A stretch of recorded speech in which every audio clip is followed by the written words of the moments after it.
തെരുവുനായ ശല്യത്തിനെതിരെ LDF എടുത്ത നിലപാടിനെതിരെ നഗരസഭാ ചെയർമാൻ നടത്തിയ പത്രസമ്മേളനം ജനങ്ങളെ തെറ്റിദ്ധരിപ്പിക്കുന്നതാണെന്ന് LDF ലീഡർ CS സുരേഷ്.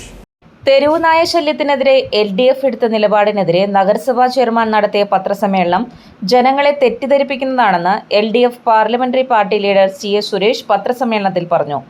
ചാലക്കുടിയിലെ പൗരപ്രമുഖരായ മർച്ചന്റ്സ് അസോസിയേഷൻ, വ്യാപാരി വ്യവസായ സമിതി, ചാലക്കുടിയിലെ റെസിഡൻസ് അസോസിയേഷനുകളുടെ കോർഡിനേഷൻ കമ്മിറ്റിയായ ക്രാക്ട്, Chalakudy rotary club, Y's Men club തുടങ്ങിയ സംഘടനകളിലെ ഭാരവാഹികൾ, കലാ-സാംസ്കാരിക പ്രവർത്തകർ തുടങ്ങിയവരുടെ ആവശ്യപ്രകാരം പ്രതിപക്ഷ പാർലമെന്ററി പാർട്ടി ലീഡർക്ക് അനുവദിച്ച മുറിയിൽ യോഗം ചേരുകയും ജനങ്ങളുടെ ജീവന് തന്നെ അപകടകരമായ രീതിയിൽ വളർന്നു വന്നിട്ടുള്ള തെരുവുനായ ശല്യത്തിനെതിരെ നടപടി ആവശ്യപ്പെട്ട് നഗരസഭാ ചെയർമാന് നിവേദനം നൽകിയത് ചട്ടലംഘനമാണെന്ന രീതിയിൽ പത്രസമ്മേളനം നടത്തി പറഞ്ഞത് ഈ വിഷയത്തിൽ ഇതുവരെ നഗരസഭാ ഭരണസമിതിക്ക് ഒന്നും തന്നെ ചെയ്യാൻ സാധിക്കാതിരുന്നത് ജനങ്ങൾ അറിഞ്ഞതും പ്രസ്തുത വിഷയത്തിൽ രാഷ്ട്രീയത്തിനതീതമായി ചാലക്കുടിയിലെ പൊതുസമൂഹം രംഗത്ത് വന്നതിലുള്ള ജാള്യത മറയ്ക്കാനാണ് ജനങ്ങളെ തെറ്റിദ്ധരിപ്പിക്കുന്ന രീതിയിൽ പത്രസമ്മേളനം നടത്തി പ്രതിപക്ഷത്തിനെതിരെ ആരോപണം ഉന്നയിക്കുന്നതെന്നും CS സുരേഷ് പത്രസമ്മേളനത്തിൽ പറഞ്ഞു.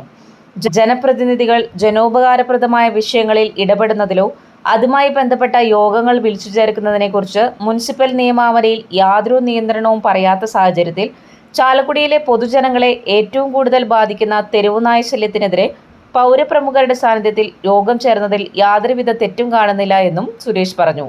പ്രതിപക്ഷ കൗൺസിലർമാർ നടത്തിയ യോഗം ചട്ടലംഘനമാണെന്ന് പറഞ്ഞ ചെയർമാൻ തെരുവുനായ ശല്യത്തിനെതിരെ ആവശ്യമായ ഒരു നടപടി പോലും എടുക്കാമെന്ന് പത്രസമ്മേളനത്തിൽ പറഞ്ഞില്ല എന്നതും ശ്രദ്ധേയമാണ്. 2021 ഡിസംബർ മാസം ആവശ്യമായ സൗകര്യങ്ങളില്ലാതെ നടത്തിയിരുന്ന വന്ധീകരണം ഹൈക്കോടതി ഉത്തരവിനെ തുടർന്ന് നിർത്തിവച്ചത് കോടതി നിർദ്ദേശിച്ച ചെറിയ പോരായ്മകൾ തീർത്ത് ആരംഭിക്കാനായി സാധിച്ചിട്ടില്ല.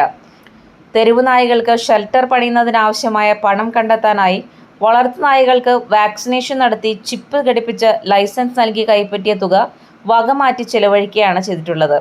പ്രസ്തുത കാര്യത്തിന് മറ്റ് തദ്ദേശ സ്വയംഭരണ സ്ഥാപനങ്ങളിൽ 50 രൂപ 100 രൂപ നിരക്കിൽ ചെയ്യുമ്പോൾ ചാലക്കുടി നഗരസഭ ഈടാക്കിയത് 1250 രൂപ വെച്ചായിരുന്നു.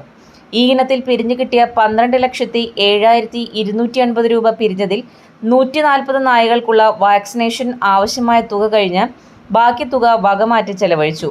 2.25 വർഷമായി ചെയർമാൻ പദവിയിലിരിക്കുന്ന നഗരസഭാ ചെയർമാൻ അമ്പേ പരാജയമാണെന്നും അതുകൊണ്ടാണ് ജനങ്ങളെ ബാധിക്കുന്ന വിഷയത്തിൽ ഇടപെട്ട ജനപ്രതിനിധികൾക്കെതിരെ പത്രസമ്മേളനം വിളിച്ച് ആരോപണം ഉന്നയിക്കുന്നതെന്നും തെരുവുനായ വിഷയം പോലെ ജനകീയ വിഷയങ്ങളിൽ പൊതുജനത്തോടൊപ്പം ഇനിയും നിലകൊള്ളുമെന്നും പ്രതിപക്ഷ കൗൺസിലർമാർ പറഞ്ഞു. Deputy leader Biji Sadanandan, KS Sunoj, Shaija Sunil തുടങ്ങിയവരും പങ്കെടുത്തു. 2021 ഡിസംബർ മാസം വന്ധീകരണം നിർത്തിവെക്കാൻ ഹൈക്കോടതി ഉത്തരവിട്ടു ചാലക്കുടി മുനിസിപ്പാലിറ്റി മൃഗാശുപത്രിയില്. എന്താ കാരണം? വേണ്ടത്ര സൗകര്യങ്ങൾ കൂടിയല്ല ഇവിടെ ചെയ്യുന്നത്. ഇവിടെ മാത്രമല്ല, തൃശ്ശൂർ ജില്ലയിൽ 5 സ്ഥലത്ത് നിർത്തിവെച്ചു. ബാക്കിയുള്ള സ്ഥലത്ത് 2 സ്ഥലത്ത് പണി നടക്കുന്നത്, 2 സ്ഥലത്ത് പൂർത്തീകരിച്ചു. അവിടെ വീണ്ടും വന്ധീകരണം നടക്കുന്നത്. ചാലക്കുടി മുനിസിപ്പാലിറ്റി തിരിഞ്ഞു നോക്കിയില്ല.